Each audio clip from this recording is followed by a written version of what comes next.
The courthouse had never felt so alive, nor so suffocating. Its red brick walls, weathered by decades of justice served and denied, seemed to tremble under the weight of anticipation. People from every corner of the small U.S. town had crowded. Inside, spilling into aisles and pressing against the paneled walls. The benches creaked as neighbors, strangers, and reporters jostled for space, each one desperate to witness history unfold. It wasn't just another trial, it was the trial. At the center of it all sat the accused, a man named David Keller. He was in his early 30s, sharply dressed in a suit that looked borrowed, his hands folded tightly on the table before him. His eyes, a stormy shade of gray, darted nervously around the courtroom. Despite his clean-shaven face and controlled posture, a tremor of unease betrayed him. Keller was charged with one of the town's most shocking crimes in decades, an attack so violent it had fractured the community and left a scar that would not heal easily. The prosecution painted him as a predator, a man who had preyed on the vulnerable without remorse. They said he was cold, calculated, and dangerous. The defense, however, scoffed at the claims, arguing that the case against him was weak, built on shaky witness testimony and circumstantial evidence. Yet, despite their confidence, a quiet tension hung in the air. Something felt uncertain, unfinished. Judge Matthews presided over the case. A tall, stern man with a reputation for fairness, he sat at the bench, his gavel resting like a silent threat beside him. He was a man who commanded order with little effort. His eyes scanned the courtroom, taking in the crowd, the lawyers, and the accused, all with the calm scrutiny of someone who had seen too much of human frailty to be shocked anymore. But even he sensed it. This case was different. The trial had become the town's obsession. The media coverage had only amplified the tension, transforming a once quiet community into a stage for national attention. Satellite trucks lined the street outside, and reporters with microphones prowled the courthouse steps, delivering breathless updates. Every night, the trial's progress led the evening news. Every morning, new speculation fueled the conversations in coffee shops and diners. Inside, the spectators whispered among themselves, their hushed tones carrying a strange electricity. Some believed Keller was guilty beyond doubt, while others whispered that the police had rushed to judgment, pitting the crime on the wrong man. The trial was more than legal proceedings now. It had become a battle for truth in the court of public opinion. The prosecution's opening statement had been fiery. Assistant District Attorney Claire Reynolds, a woman with steel in her voice, stood before the jury with piercing conviction. She painted Keller as a monster lurking behind a mask of normalcy. She described the crime in chilling detail, her words calculated to stir anger, sympathy, and outrage. Her gaze moved deliberately from juror to juror, locking eyes, forcing them to feel the weight of what had happened. "The evidence will show," she declared, her hand striking the podium, "that David Keller is the man responsible for this heinous act. He thought no one was watching. He thought he could silence the most innocent among us. But justice does not stay silent. Justice has a voice, and you, ladies and gentlemen of the jury, will hear it." Her words sent shivers through the crowd. The victim's family sat in the front row, their faces tight with grief. The mother dabbed her eyes with a tissue, while the father clenched his fists, his knuckles white. Their pain was raw, a wound exposed for everyone to see. The defense countered with equal intensity. Michael Grant, a seasoned attorney known for his sharp tongue, rose with calm confidence. Where the prosecutor had been fiery, he was cool, controlled, almost surgical in his delivery. "This case," he began, pacing before the jury box, "is not about facts. It is about fear. It is about rushing to judgment before all the evidence is weighed. My client sits here accused, not because the state has proof, but because they needed someone to blame. He paused, letting the words settle like dust. You will see the holes. You will see the inconsistencies. And when you do, you will see that David Keller is not the man they say he is. The jurors shifted in their seats, their expressions unreadable. Some scribbled notes, others watched Grant intently. It was clear this trial would be a battle, not only of evidence, but of narratives. And in that battle, every detail mattered. By the time opening statements ended, the air in the end. Courtroom was thick with tension. Every creak of a bench, every cough, every shuffle of papers seemed amplified. The audience leaned forward, eager for the next revelation.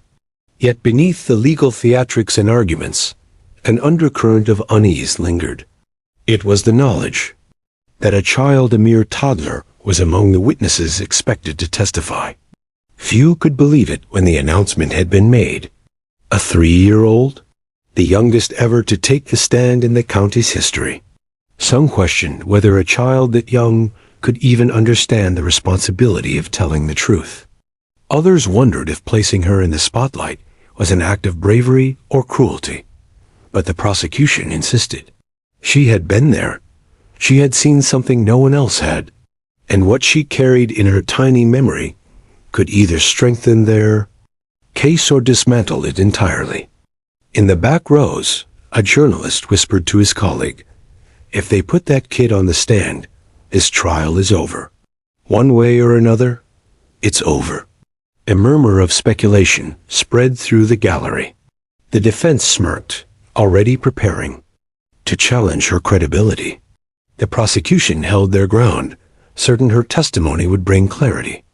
And the judge, though cautious, had granted permission under carefully controlled conditions. The child would not testify in the usual way.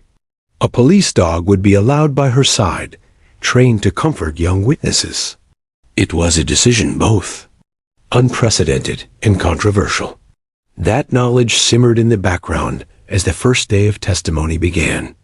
Witness after witness was called, neighbors, police officers, forensic experts.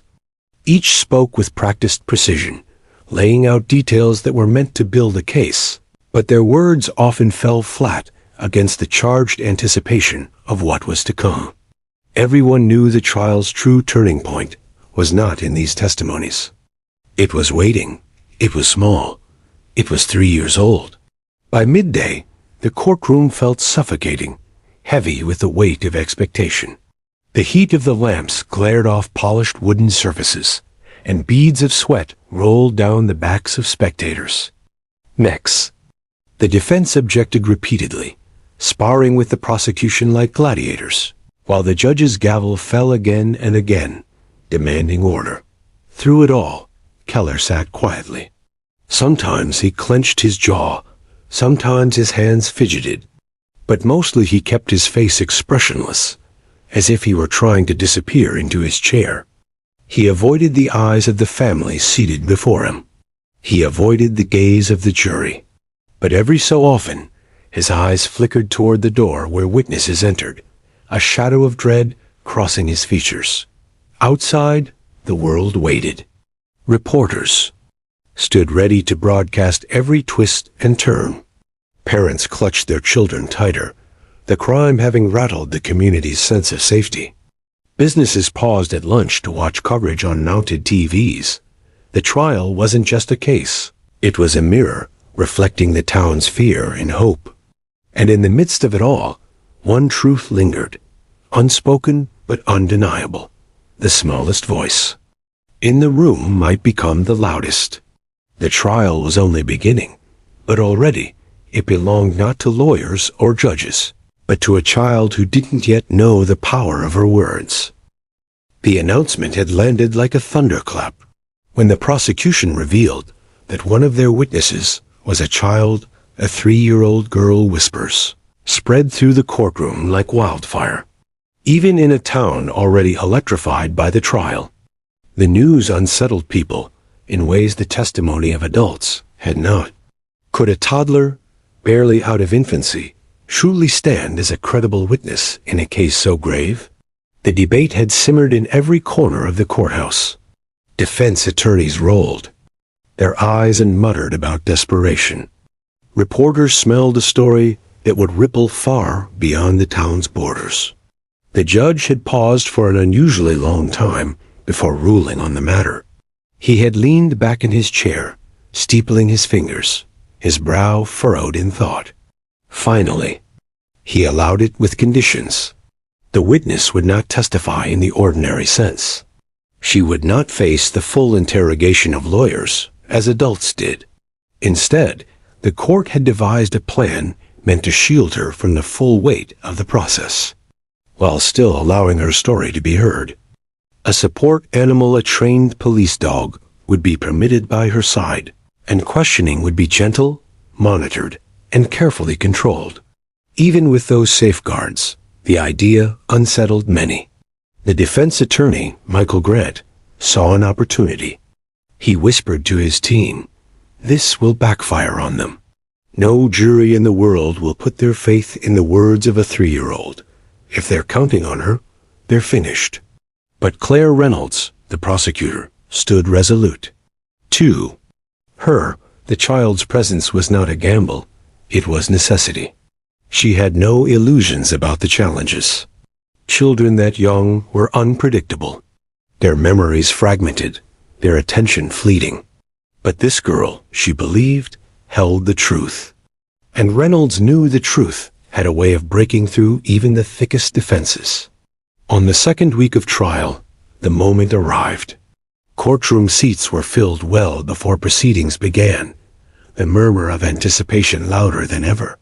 The gallery was packed with townsfolk, local reporters, and even a few national media correspondents who had descended on the small town, chasing the story that was now making national headlines. When the bailiff announced the witness, the room fell into silence. All heads turned toward the heavy oak doors at the back of the chamber. They opened slowly, and in stepped a figure so small it seemed almost swallowed by the enormity of the room. The child clutched her mother's hand, her steps hesitant. Her hair, golden and tangled from the nervous fidgeting of the morning, framed a face that was pale with unease. She wore a simple dress, one that seemed chosen carefully to avoid spectacle. The mother, holding her child's hand tightly, walked. With a forced calm, her face set in quiet determination. A collective murmur rose and fell in the gallery. Hardened reporters who had scribbled notes on countless trials paused, their pens hovering. This was unlike anything they had covered before. Some spectators smiled softly at the sight of the child, but others frowned, their skepticism clear. Judge Matthews leaned forward. His normally stern face softened slightly, though his voice remained steady. "Good morning," he said gently, directing his words toward the girl. "You're very brave to be here today." The child peered up at him with wide, searching eyes, then quickly looked down again, pressing closer to her mother. At the witness stand, a special chair had been placed smaller, lower to the ground. It was meant to make her feel less overwhelmed, though in a room so vast, no chair could truly diminish the weight of so many staring eyes. As she approached, the jury leaned forward almost in unison, as though trying to bridge the distance between themselves and the tiny figure whose words they had been told to await. The defense attorneys watched with an air of restrained amusement. Grant leaned back in his chair, whispering to his colleague, "This is theater, not testimony."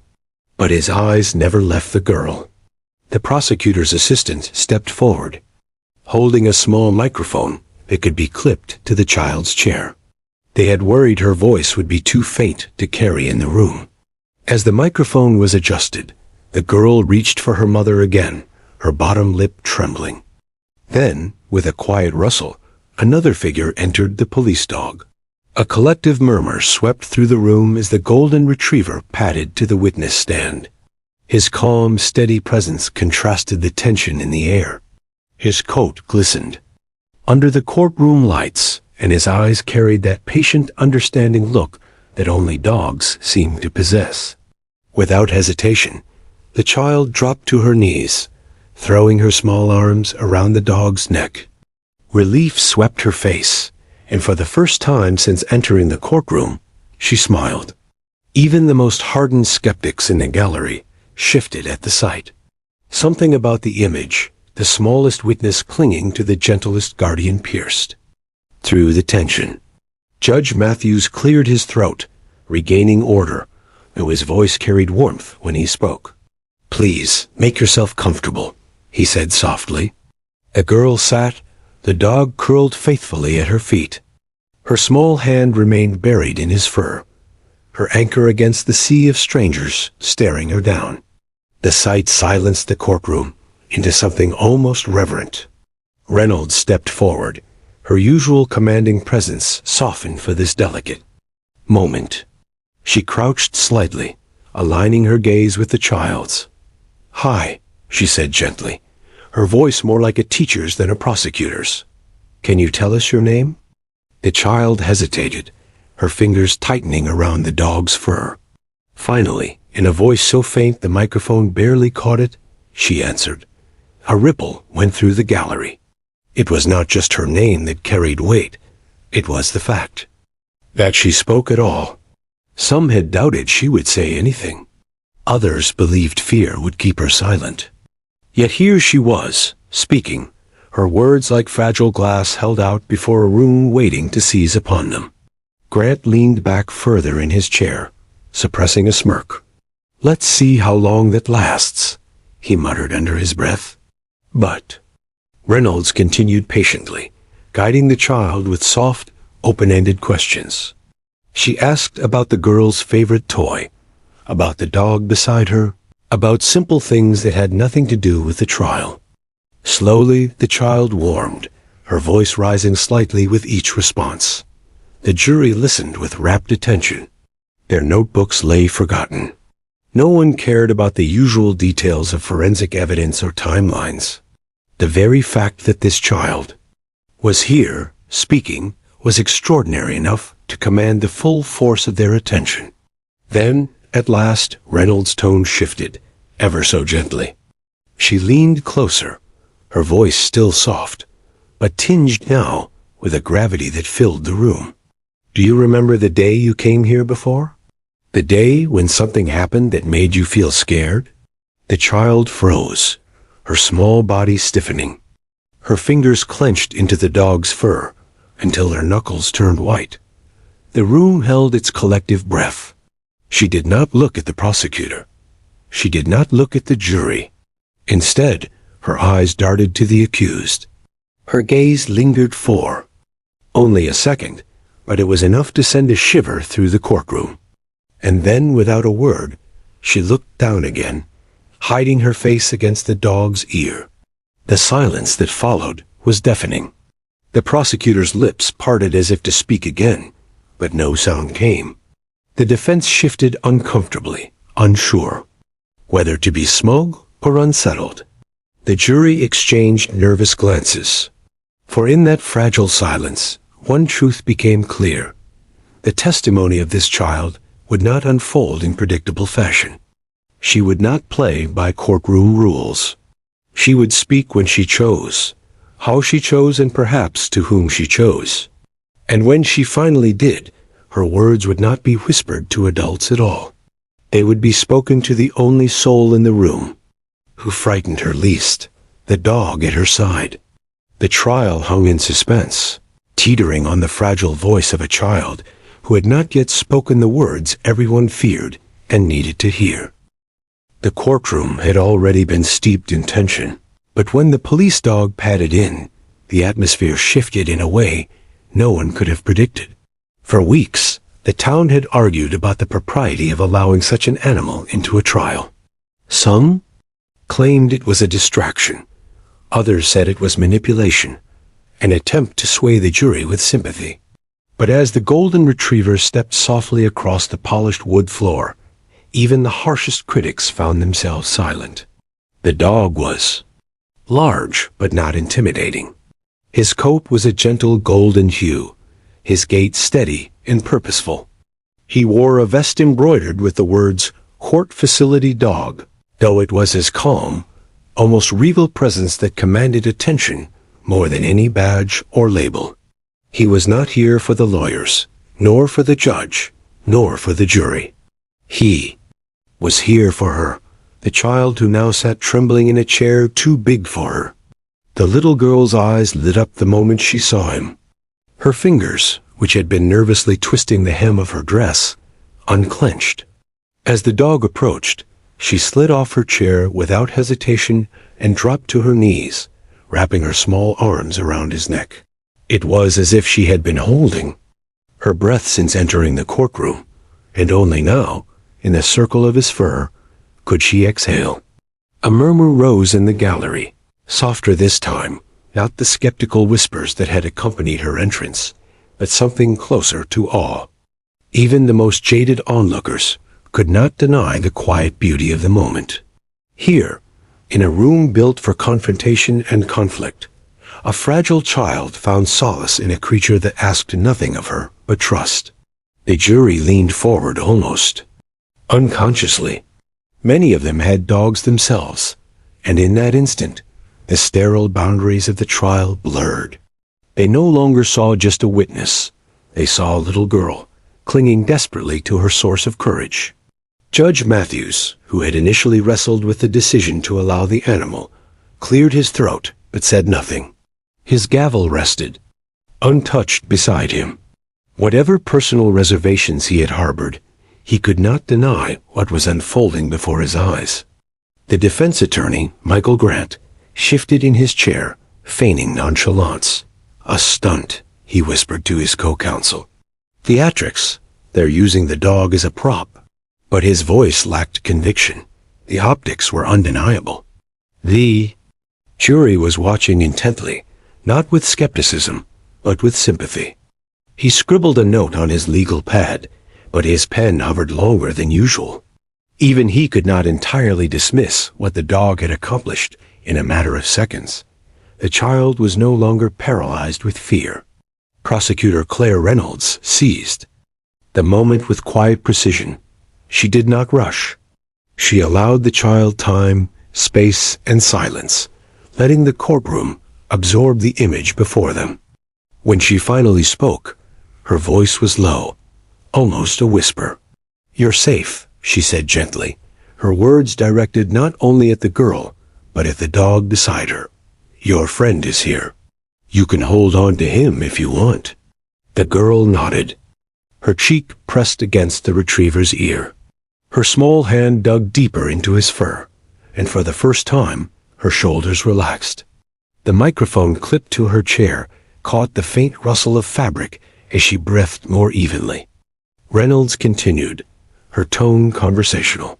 "Does he make you feel better?" A tiny nod. "What's his name?" The girl glanced up shyly.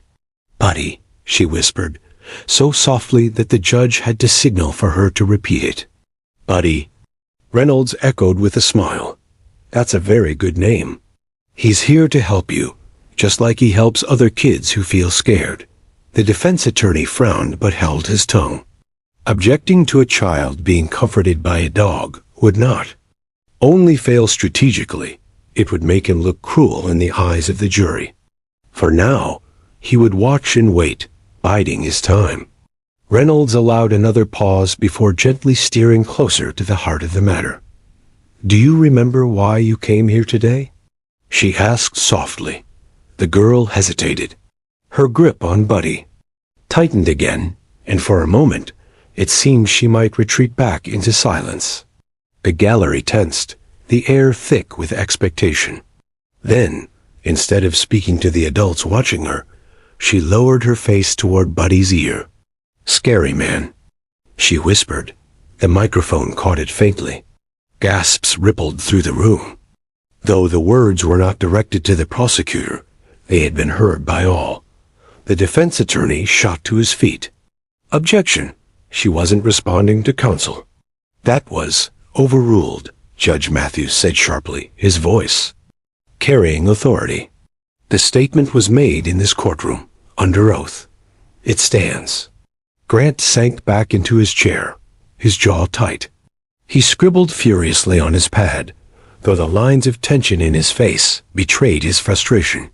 The jury, meanwhile, had shifted forward again, their eyes fixed on the small girl who continued to stroke Buddy's fur.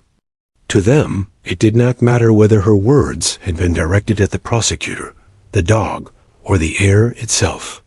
They had heard them, and they carried weight. Reynolds, suppressing her own surprise, moved carefully.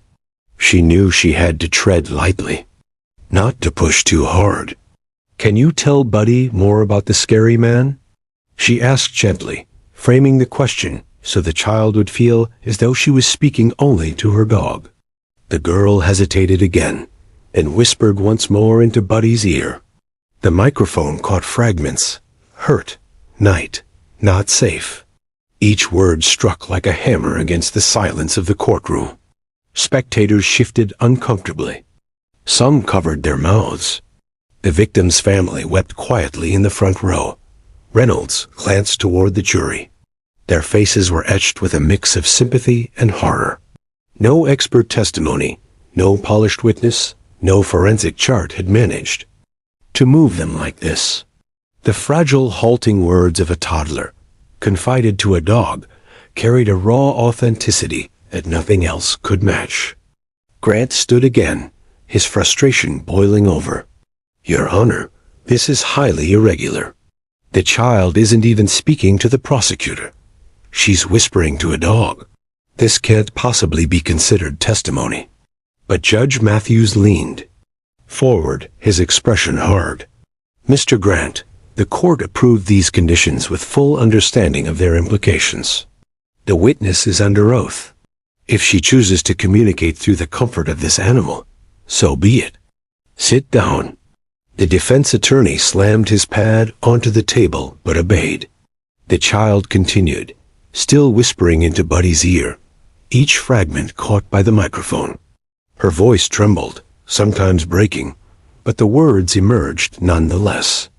They painted a picture disjointed, childlike, yet unmistakable. A figure, a place, a night when everything had gone wrong. And then, as suddenly as she had begun, she stopped. She buried her face fully into Buddy's fur, retreating into silence once more. The courtroom was still, as though the very air had been stolen from the room.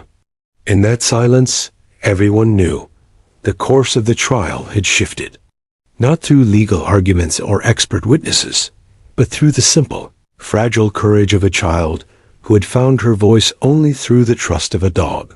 For the first time, doubt rippled visibly across the defense table. And for the first time, the prosecution dared to believe they might win not through force, not through spectacle, but through truth spoken in its most innocent form. The air inside the courtroom seemed to thicken as the child sat in her special chair, one hand buried in Buddy's golden fur. Everyone present leaned forward unconsciously, as if their collective bodies could coax words out of her fragile lips. She had already whispered fragments into Buddy's ear, fragments that had shaken the trial. But now the moment of true testimony hovered on the edge, waiting to break the silence. The prosecutor, Claire Reynolds, knew she was walking a tightrope. Push too hard and the girl might retreat into silence. Be too gentle, and the jury might not hear what needed to be said. She steadied her breath, crouched slightly so her eyes were level with the child's, and asked the question she had been holding back. "Sweetheart," she said softly, "can you tell us if the man who scared you is here in this room?" A ripple of tension swept through the courtroom. Every head turned toward the defense table, where David Keller sat unnaturally still, his hands folded tightly, his knuckles bone white against the dark wood. His jaw tightened, but he forced his eyes not to move, not to betray his inner storm. The girl froze. Her hand, which had been gently stroking Buddy's fur, went rigid. She lowered her head, strands of hair falling across her face like a curtain. For a long, agonizing moment, she did not move, did not breathe, did not speak. The silence grew unbearable. Spectators shifted in their seats, the wooden benches creaking under restless bodies. The jurors sat motionless, their pens hovering above their notepads, afraid to break the spell with even the scratch of ink. Somewhere in the back of the gallery, a reporter's camera clicked, and the sound was so jarring that Judge Matthews shot a glare that froze the man instantly. Still, the child did not answer. Reynolds glanced at Buddy, the loyal retriever who lay curled at the girl's feet. His steady presence had carried her this far, but would it be enough to push her across the threshold? Reynolds tried again, her voice as gentle as a lullaby. "You don't have to be scared. Buddy's here. We're all listening. Can you tell, Buddy, what you see?" The girl lifted her face slowly, her lips parting as if she wanted to speak, but the words were caught in her throat. Her wide eyes darted across the room, landing for the briefest second on Keller. The contact was electric. Keller's face remained a mask, but his leg twitched under the table, a tremor of nervous energy betraying him. The girl gasped softly and looked down again. The room collectively exhaled, but no one dared to speak. Then, in a voice so fragile it seemed the room itself might shatter under it, she whispered, "He looks like—" Her voice broke, and she turned abruptly away from Reynolds, away from the jury, away from Keller. Instead, she bent her face toward Buddy, pressing her lips close to his ear. The microphone, positioned near her chair, caught every word. "But that's not him." The courtroom erupted in a wave of gasps. The words, though whispered to Buddy, echoed loudly over the speakers, filling every corner of the room. Keller's head snapped up. His attorney, Michael Grant, shot to his feet, triumphant. "Your Honor," he barked. "The witness just identified that my client is not the man responsible. The jury has heard it. This case should be thrown out immediately." Chaos surged through the gallery. Reporters scrambled to jot down the line, their pens scratching furiously, some fumbling for phones to send the news racing to the world outside. Spectators muttered, some in disbelief, others in outrage. Judge Matthews slammed his gavel down. 3 times, the sharp cracks echoing like gunfire. "Order! Order in this courtroom!" he thundered. Slowly, the noise subsided, though the energy thrummed just below the surface. All eyes returned to the child. She sat quietly, her small arms wrapped around Buddy's neck, her face hidden in his fur. She seemed oblivious to the storm she had unleashed. Reynolds' heart pounded. She had expected hesitation, fear, even silence. But she had not expected this, a statement that both dismantled her case and demanded deeper scrutiny. She rose to her feet, struggling to keep her voice calm. "Your Honor," she said firmly, "the witness is a child. Her words must be considered carefully. She may not fully understand the question." Grant scoffed, spreading his arms toward the jury. The words were crystal clear. "That's not him. What more do we need? My client is sitting here falsely accused, and this little girl just proved it." The jury's faces were unreadable, but their eyes were wide, locked on the child as if she held the only truth that mattered. Judge Matthews leaned forward, his jaw tight. He studied the girl for a long moment before turning his gaze to Reynolds. "Proceed carefully, counselor. Very carefully." Reynolds nodded, forcing herself to steady her nerves. She crouched again, her voice low. "Sweetheart, you're doing so well? Can you tell Buddy what you mean?" The girl shifted slightly, her voice muffled against Buddy's ear. "He looks like the man, but it's not him." The man was different. Her words were halting, broken by pauses, but clear enough to send another ripple of shock through the courtroom. Grant shot up again. "Your Honor, this is outrageous. She's saying my client only looks like the man? That is no identification. That is doubt. Reasonable doubt of the highest order." Judge Matthews raised his hand sharply. "Sit down, Mr. Grant. The court will determine how this testimony is weighed." Grant sat, but the smirk that spread across his face was undeniable. Reynolds pressed on. "Different house, sweetheart. Can you tell, Buddy?" The girl hesitated, then whispered again. "His hair, his voice, his smell." She paused, then hugged Buddy tighter. "He was meaner, scarier." Her small voice trembled, but each word struck like lightning across. The silent room. Reynolds swallowed hard. This was both salvation and disaster. Salvation, because the child was talking, revealing details only she could provide. Disaster, because those details did not align with the prosecution's case against Keller. The jury shifted uneasily. They scribbled furiously now, their pens scratching in unison. For Keller, it was the first glimmer of hope. He leaned toward his attorney, whispering urgently, his eyes alive with desperation and possibility. But for Reynolds, it was a nightmare blooming in slow motion. She had wanted the child to speak. She had prayed for her voice. And now, with the fragile honesty of innocence, that voice had stopped the trial cold. The weight of the revelation hung heavy in the air, pressing down on every soul in the room. Even Judge Matthews sat motionless, his gavel resting silent. Beside him, as though he too had been stunned into stillness by the words of a 3-year-old, the trial would never be the same. The words of the little girl lingered in the air like smoke after an explosion. "He looks like the man, but it's not him." For a moment, no one moved. It was as if the entire courtroom had frozen in disbelief, every eye locked on the child.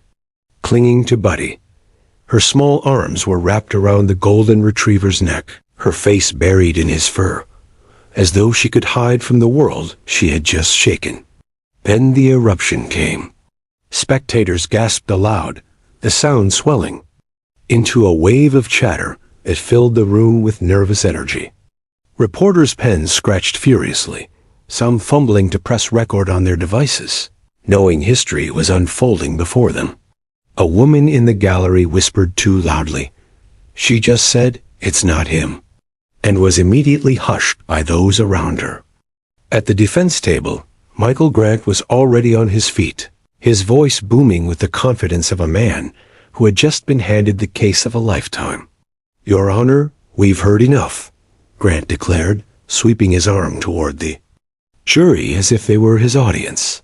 "The witness has stated, in her own words, that my client is not the man responsible for this heinous crime. This case should be dismissed immediately, with prejudice." David Keller, seated beside him, straightened his back for the first time in weeks. His lips trembled between a smirk and a grin he dared not let fully bloom. Hope, fragile, dangerous. Hope flickered in his eyes. Across the room, Prosecutor Claire Reynolds felt her chest tighten. Her throat went dry. The case she had built so carefully, piece by piece, now threatened to collapse under the weight of a single whisper. She pressed her palms against the table, trying to ground herself, trying to breathe through the surge of panic rising inside her. Judge Matthews slammed his gavel down with a thunderous crack. "Order! Order in this courtroom!" But the gavel's authority was no match for the tidal wave of chaos. Voices continued to spill from the gallery, the murmurs of disbelief, outrage, and vindication swirling together until the room felt like it might tear apart. "Order!" The judge roared again, his voice rising above the din.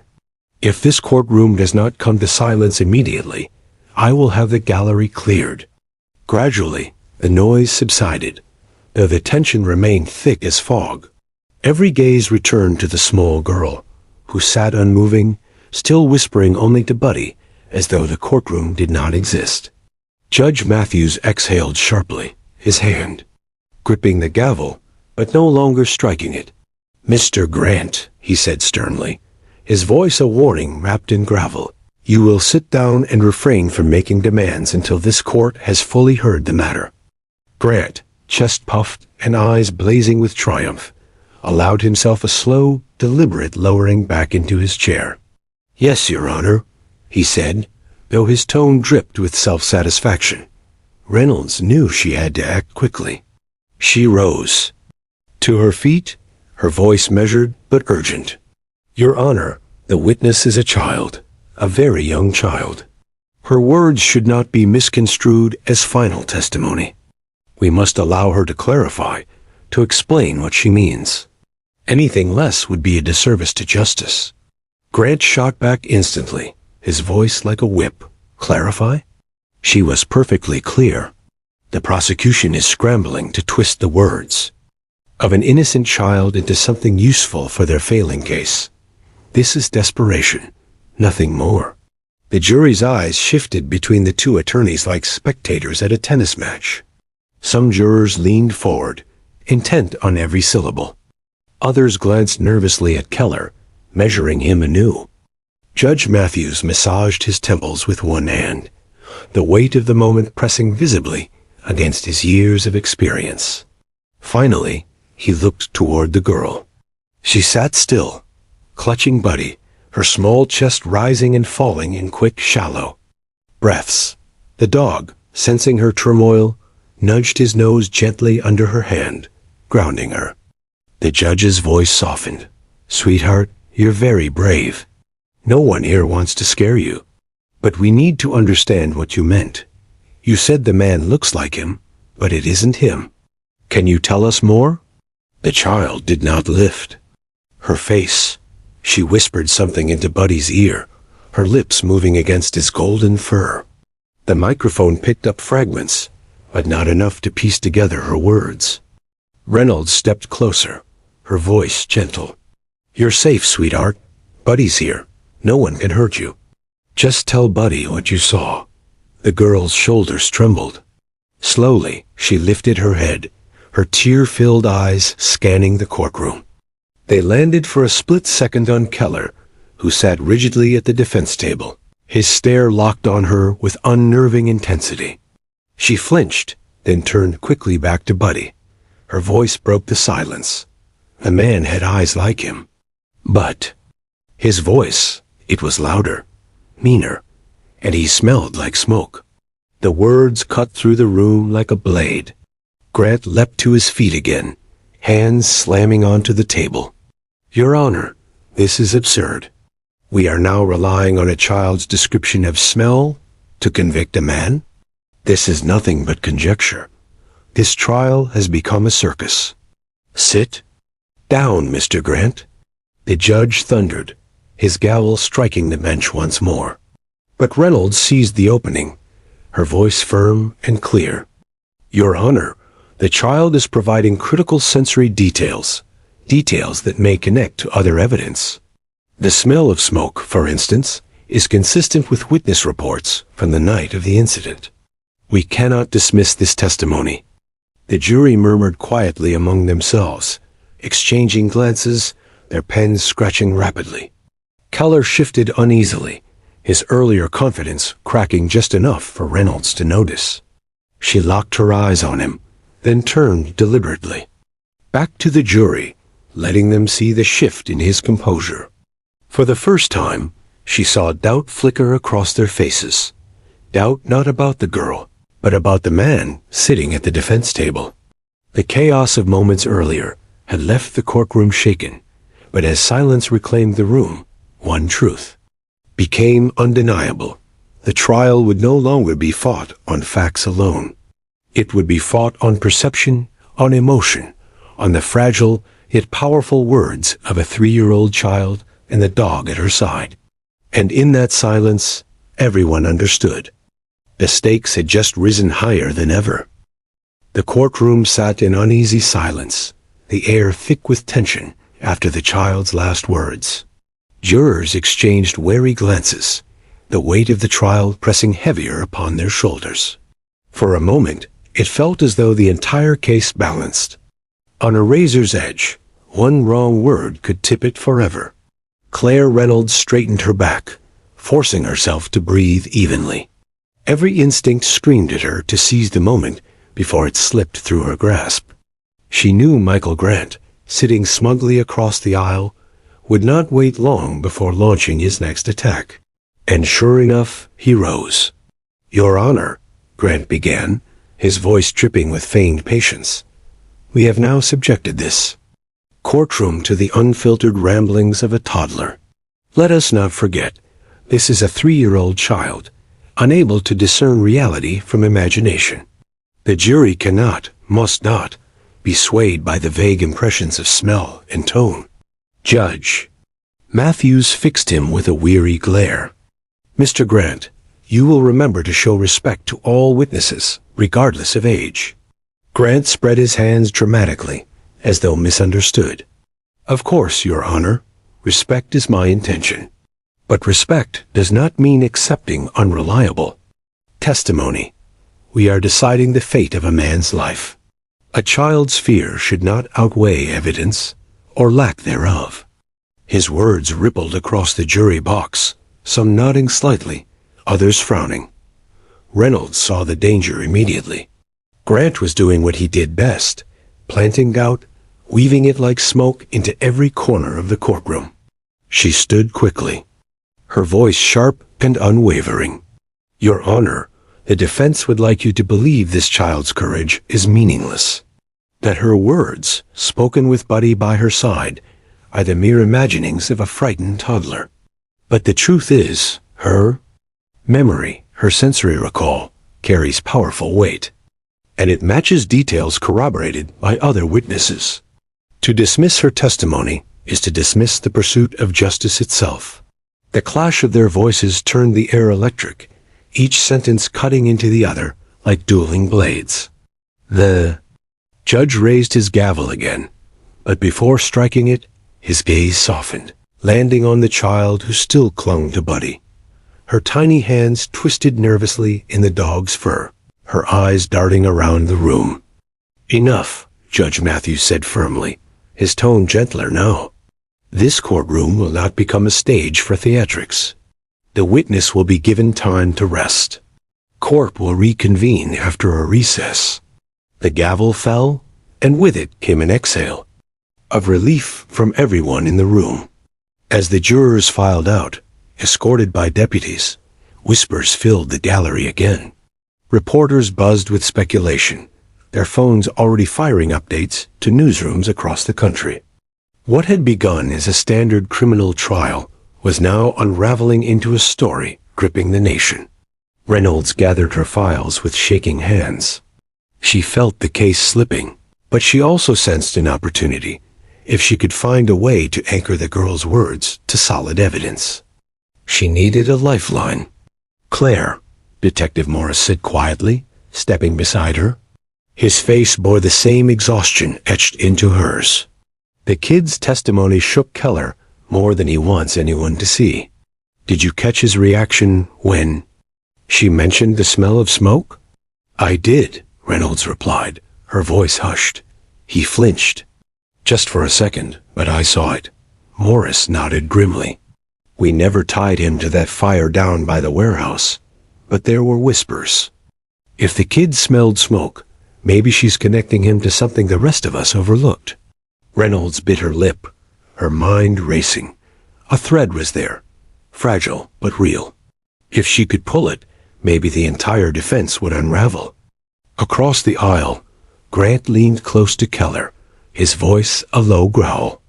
"You're lucky she didn't say more. The jury's confused, but that works in our favor. Confusion means doubt, and doubt means acquittal. Don't so much as twitch again when she talks. Understood?" Keller nodded stiffly, though his eyes betrayed the storm raging inside him. For the first time, fear gnawed at his composure. Outside in the corridor, the little girl sat on a bench with Buddy at her side. Her mother crouched next to her, brushing a lock of hair from her face. The child leaned into the dog, whispering again, her small voice too faint for anyone to hear. Buddy's ears perked, his steady gaze fixed on her as though he understood every word. Reynolds approached carefully, her heart heavy. She crouched low to meet the child's eyes. "Sweetheart," she said softly, "you were very brave in there. You helped more than you know." The girl clutched Buddy tighter. "They don't believe me." Reynolds swallowed hard. "I believe you. And Buddy believes you. That's what matters." She glanced at the dog, then back to the girl. "Can you tell Buddy more about what you remember?" "Just Buddy. Not me, not the judge. Just him." The girl hesitated, then pressed her lips close to Buddy's ear again. Reynolds couldn't hear the words, but she saw the child's face grow serious, her brows furrowing, as if the memory hurt to speak aloud. Buddy nudged her gently when she finished, as though encouraging her. Reynolds rose, shaken. She couldn't help but feel the girl was holding something back, something important, something she trusted only the dog with. And that realization terrified her. The recess ended, and the courtroom filled once more. When the judge returned, his expression carried the weight of sleepless nights. "Counselors," he said firmly, "we will proceed, but with caution. The witness will not be recalled at this moment. Instead, we will review existing evidence to determine how her statements may connect. The jury deserves clarity, not chaos." Grant smirked, whispering something smug to Keller. Reynolds ignored him. She had to focus, to find the thread that tied the girl's memory of Smoke to the broader case. Piece by piece, she laid out her evidence before the court again. Witness, statements, photographs, timelines. And each time, she wove in the girl's words, not as the foundation, but as the connective tissue holding the pieces together. Grant objected at every turn, his voice sharp, his presence commanding. Yet each objection betrayed a hint of desperation, as though he knew the balance was shifting again. The jury listened intently, some scribbling notes faster than before. Doubt lingered, but so did curiosity. As the session drew to a close, Judge Matthews addressed the room with measured gravity. "This court has been reminded today of the fragility of truth and the courage it sometimes takes to speak it. The testimony of a child is not to be taken lightly, nor should it be the sole pillar of judgment. Tomorrow we will continue, and we will see if the threads connect into something stronger." He struck the gavel. Court adjourned. As people rose, Reynolds glanced once more at the little girl leaving the room with Buddy. The child's hand clung tightly to the dog's collar, her small steps cautious but steady. For a fleeting moment, Reynolds thought she saw something. In the girl's eyes, not fear, not confusion, but determination. And she realized with a chill that this trial was no longer hers to control. It belonged to the child. It belonged to Buddy. And whatever truth they carried would either save an innocent man or condemn the guilty one. The morning of the seventh day dawned gray and restless, the courthouse already surrounded by clusters of reporters. Headlines blared across the nation, each one echoing the same haunting phrase: "The 3-year-old who stopped the trial cold." Inside, tension bled into every corner. Jurors shuffled in silently, their faces drawn, eyes reflecting the weight of responsibility. The prosecution looked weary but resolute. The defense, by contrast, radiated determination, as though victory was within reach if they could sever the fragile thread connecting the child's words to the case. Claire Reynolds adjusted her blazer, her notes spread neatly before her, though her mind swirled with unease. The child's testimony had cracked the case open, but it had also left dangerous gaps. If Michael Grant exploited those gaps, the trial could collapse. Grant, sharp as ever, rose the moment the judge entered. "Your Honor," he began smoothly, "the defense moves to dismiss the child's testimony in its entirety. It is inadmissible, unreliable, and prejudicial. A 3-year-old cannot differentiate imagination from memory. To rely on such testimony is not only reckless, it's unconstitutional." A murmur rippled through the courtroom. Judge Matthews leaned forward, his gavel resting loosely in his grip. Mr. Grant, the court is aware of your position. But the jury has heard the child's words, and they cannot be erased. Your motion is denied. However, his gaze hardened, you may cross-examine the validity of those words when the time comes. Grant's lips curled into a satisfied smirk. That was all he needed, a chance to turn the child's courage into chaos. Reynolds' heart pounded as she called her next witness, Detective Morris. The detective strode to the stand, his jaw set, his eyes sharp. Detective, Reynolds began, you've reviewed all statements, correct? Yes, Morris replied firmly. In your professional opinion, do the child's recollections align with known evidence? Grant immediately rose. Objection. Leading the witness. Overruled, the judge said flatly. Morris leaned into the microphone. Yes, they do. The child mentioned a smell of smoke. While not part of our official evidence at the time, there was indeed an unreported fire near the warehouse. The same night, Keller was allegedly seen there. A ripple spread through the jury. Keller shifted uneasily, his jaw tightening. Grant shot up again, his voice laced with scorn. Coincidence. Fires happen in this city all the time. Are we to base guilt on the nose of a child? Reynolds seized the moment. The child's memory isn't random, Mr. Grant, she recalled. Something specific. The detail was not public knowledge. She could not have invented it. The courtroom buzzed again, whispers colliding like waves. During recess, Reynolds sat alone in the corridor, her thoughts a storm. She replayed the girl's words in her mind, the way she whispered into Buddy's ear, as though the truth was buried deep and fragile. Detective Morris approached. You're close, Claire. I can feel it. She knows more, but she's holding back.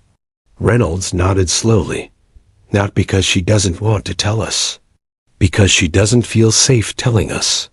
Her gaze shifted to the end of the hall, where the little girl sat quietly beside Buddy, her mother's hand resting on her shoulder. The child's wide eyes followed the passers-by, but her body leaned into the dog, drawing strength from his steady presence. Reynolds felt a pang of realization. If the trial was to be saved, it wouldn't be through lawyers or detectives. It would be through Buddy. Back in the courtroom, the defense launched their counterattack. Grant called a child psychologist to the stand, an expert with silver hair and calm eyes. Doctor, Grant began smoothly. In your experience, are children of 3 years old reliable witnesses? The psychologist shook his head. Not typically. Children that age often blur reality with imagination. They are highly impressionable and may even create false memories to please adults or cope with fear. Grant paced, savoring the words. So, it is entirely possible this child invented the smell of smoke or the tone of a voice.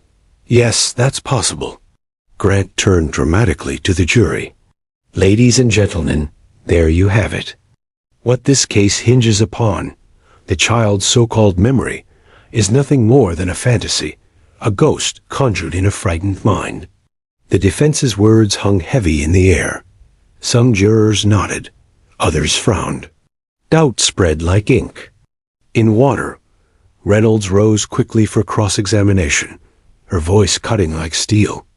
Doctor, would you agree that while children may blur details, sensory memories, smells, sounds are among the strongest and most enduring? The psychologist hesitated. In some cases, yes.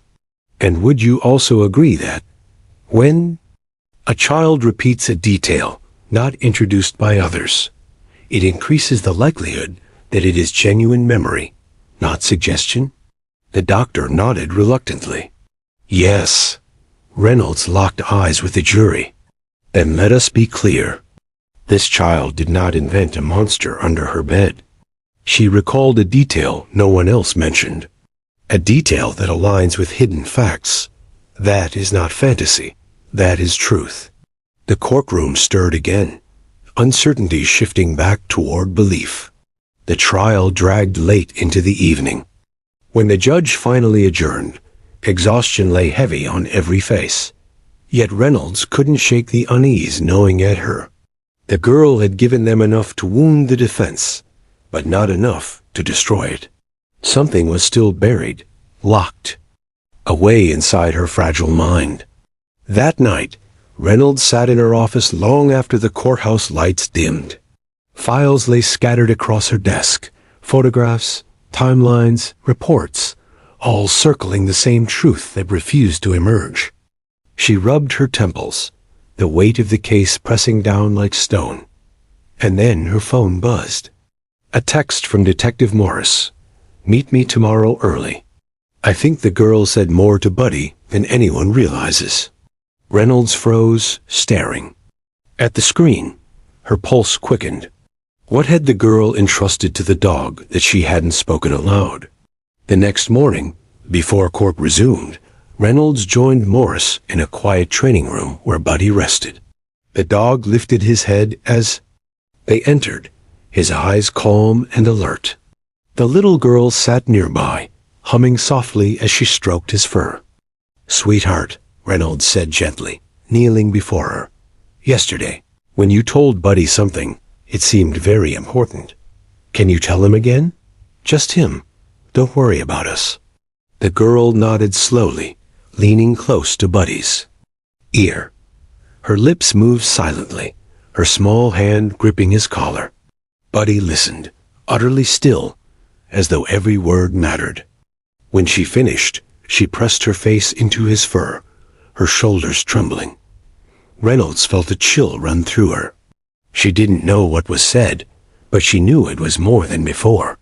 Something dark, something the child could only bear, to entrust to her guardian dog. Morris met Reynolds' gaze, his eyes grim. "Whatever it is, tomorrow it comes out, one way or another." Back in the courtroom, as the day wore on, the pressure mounted. Grant grew bolder, hammering at every weakness in the state's case.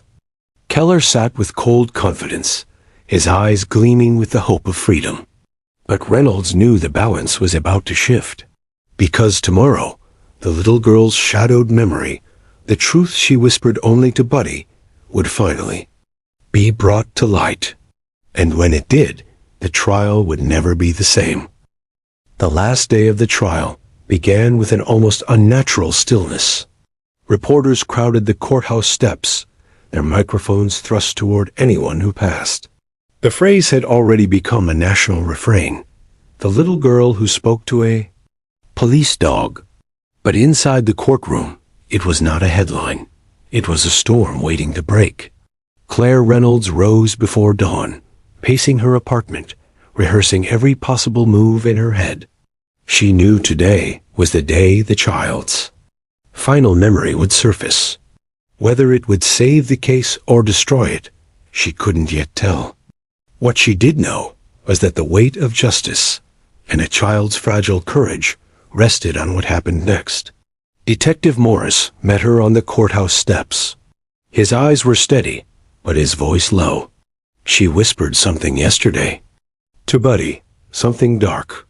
She said she heard Keller say her father's name." Reynolds froze. "Her father's name?" Morris nodded grimly. "She didn't say it out loud in front of us, but she trusted Buddy enough to share. And that, Claire, links Keller directly to the victim." Reynolds' chest tightened. It was the missing thread, motive, memory, and proof bound together. But how to bring it into the courtroom without crushing the little girl under its weight? The courtroom filled with anticipation. Jurors leaned forward, restless and tense. Grant, the defense attorney, looked unusually smug, as though he already tasted victory. Keller sat with an almost casual arrogance, his arms folded, his eyes scanning the room like a predator, convinced the cage would soon open. Judge Matthews banged his gavel. "Court is in session. The prosecution may proceed." Reynolds stood, her palms sweating, her voice calm but firm. "Your Honor, The state calls one final witness. A murmur ran through the courtroom as the little girl was led in. She clutched her mother's hand, but her other hand held firmly to Buddy's collar. The big German shepherd moved beside her with quiet strength, every step deliberate, every glance protective. The jurors' faces softened, their guarded expressions melting into something close to awe. A child this small, sitting in the very heart of justice. It was both heartbreaking and profoundly powerful. Reynolds knelt down so she was level with the girl. Her voice softened, as though the jury and the defense had melted away, leaving only the three of them. "Sweetheart," Reynolds said gently, "you've already been very brave. And I know Buddy is here to help you. Do you remember what you told him yesterday? The secret you whispered to him?" The girl's eyes flicked toward the defense table where Keller sat motionless. Fear flickered across her face. Buddy pressed against her leg, steady as stone. Slowly, she nodded. "Can you tell Buddy again?" Reynolds asked. "Only Buddy, but say it loud enough so we can all hear. You don't have to look at anyone else, just Buddy." The girl leaned close, her tiny hand gripping Buddy's fur. Her voice trembled, but carried through the silent courtroom. "He said my daddy's name," she whispered. "He said it when he was angry. He said he'd make him pay." The words struck the room like thunder. Gasps filled the air. The jury leaned forward, as though pulled by an unseen force. Keller's face blanched, his composure cracking. Reynolds' voice was steady, though her pulse raced. "Sweetheart, can you say who said it?" The girl's eyes never left Buddy. She whispered again, her voice breaking, "The bad man." She raised a trembling hand and pointed, without looking at the defense table. "Him." Every gaze turned to Keller. The silence was suffocating. Even the judge seemed momentarily stunned. Grant leapt to his feet, his voice sharp and desperate. "Objection! This is manipulation, pure theater. A 3-year-old cannot identify my client as guilty.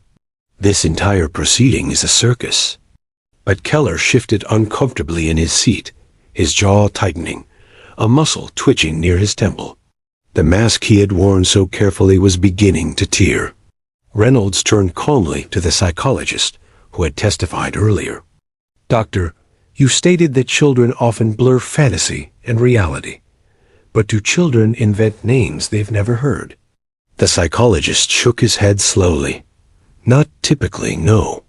If she recalled a specific name associated with anger or fear, it is likely she truly heard it." Reynolds nodded. "Then the jury must ask themselves, how would this child, barely old enough to string full sentences together, know her father's name was linked to this man unless she heard it? With her own ears?" The jury's eyes were locked on Keller now, and for the first time, he shifted like a man cornered. Detective Morris was called next. "Detective," Reynolds said, her voice gathering force, "in your investigation, did you uncover any connection between the victim, the child's father, and the defendant?" Morris straightened. "Yes. The victim once reported Keller for smuggling operations at the docks. The report never made it to trial, but it marked the beginning of a grudge Keller carried." Gasps rippled again. Reynolds turned back to the jury. "So the child did not invent smoke. She did not invent a voice. And she did not invent her father's name falling from the lips of the man who swore to make him pay. That is memory. That is truth," Keller snapped. His chair screeched back as he surged to his feet. "This is garbage. She's lying. A kid who barely talks. You think she knows me? She doesn't know me." The judge slammed his gavel. "Mr. Keller." "Sit down." But Keller's outburst was his undoing. The jury recoiled at his aggression, the contrast between his fury and the child's fragile innocence searing into their minds. Buddy barked once, loud, commanding, a sound that echoed through the chamber like a gavel of its own. The girl clung to his fur, but did not cry. She looked steadier now, as if Buddy's bark had silenced the monster for her. Keller froze, realizing too late that his mask was gone. His anger had revealed the very truth he tried to hide. The closing arguments were almost unnecessary, but Reynolds delivered hers with quiet, devastating clarity. This case has asked us to weigh the words of a child against the defenses of a man who thought himself untouchable. Children do not invent grudges. They do not invent the names of their fathers, whispered in anger by men bent on revenge. And when this child pointed, she did not point into the shadows. She pointed to the truth, and the truth is sitting before you. Her voice trembled just slightly on the last line, but it was not weakness. It was conviction. The jury deliberated. Only 3 hours. When they returned, the foreman's voice was steady. We find the defendant, Richard Keller, guilty on all counts. The courtroom erupted. Reporters scrambled for the exits, eager to break the verdict. Reynolds exhaled for the first time in weeks, her shoulders sagging with relief. Morris closed his eyes briefly, a soldier finally able to stand down. Keller sat motionless, his face drained of color. For the first time, he looked small, no longer the predator, but the prey caught in the open. But the true victory was not in the verdict. It was in the little girl who sat quietly on the witness chair, stroking Buddy's ear. She had faced the darkness, whispered her truth, and changed the course of justice with words barely more than this. A whisper. After the trial, Reynolds found her in the quiet hallway outside, sitting cross-legged on the floor with Buddy sprawled beside her. The dog's head rested on her lap, her tiny fingers tangled in his fur. Reynolds knelt down. You did something very important today. You were very brave. The girl didn't answer. She only looked at Buddy and whispered, I wasn't scared when he barked. Reynolds smiled softly, tears stinging her eyes. That's because he barked for you. He'll always bark for you. The child nodded, her face serene. For the first time in weeks, she looked unburdened, the shadows of memory finally set free. Outside, the headlines exploded across the nation. 3-year-old brings down smuggler in federal trial. Police dog and child witness change legal. History.